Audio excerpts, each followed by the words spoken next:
Please stop pushing. I can't take this anymore. The concert venue is packed tight. A man behind me keeps pressing into my backside. I'm wearing a mini skirt today with a thong underneath, and it only makes the situation worse. He lifts my skirt and presses himself against my hips. As the atmosphere heats up, someone in front of me slams into me, and I stumble back a step. My body stiffens as I feel like something just slid inside me. My name was Mandy Cox, and I was a diehard fangirl. I wanted a celebrity to notice me, so I dressed for attention. I wore heavy makeup and made sure nothing about me went unnoticed. My low-cut top revealed a wide stretch of skin, and my chest bounced with every step. I paired it with a mini skirt that barely covered my thighs and sexy white stockings which hugged my legs. But when I arrived, reality hit. The concert venue was packed so tightly I couldn't move, and the crowd swallowed me whole. The celebrity was never going to notice me. I craned my neck and shouted, "Darling, take me." I never imagined that line would draw the wrong kind of attention. Instead of the celebrity, it caught a filthy creep. After I shouted it, I became aware of a man behind me, repeatedly bumping into me. At first, I brushed it off. In a crowd that dense, accidental contact was easy to explain, but the feeling wouldn't go away. Something hard kept pressing against my butt from behind. I assumed I'd accidentally backed into his hand where it rested behind me, so I turned and offered a polite apology. "Sorry, I didn't mean to bump into you." He paused, then flashed a leering smile and said, "It's okay, I don't mind." When I turned back toward the stage, I felt him press against me again, more deliberate than before. I kept my attention on the celebrity on stage and shut him out. The man became increasingly brazen, pulling up my skirt and pressing close against my backside. I had only a thong on underneath, which left my butt exposed. I felt his touch directly against my skin and assumed it was his finger. Only then did I realize something was wrong.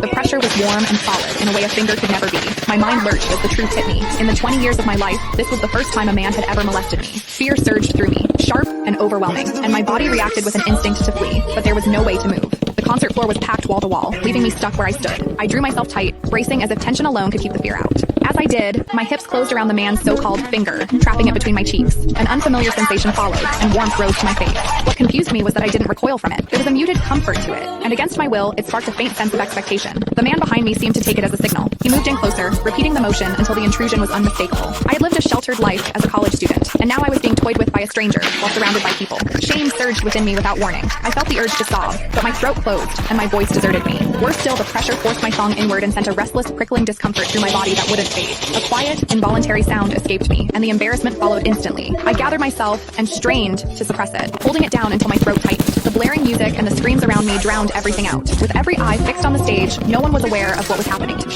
At the same time, the intensity continued to rise, touching something deep inside me. I bit down on my lip as cold sweat traced my spine. My awareness was tipping back and forth between humiliation and a pleasure I couldn't bring myself to name. I knew I couldn't take it anymore if it continued, so I turned sharply to face the man behind me. "Please stop pushing. I can't take this anymore."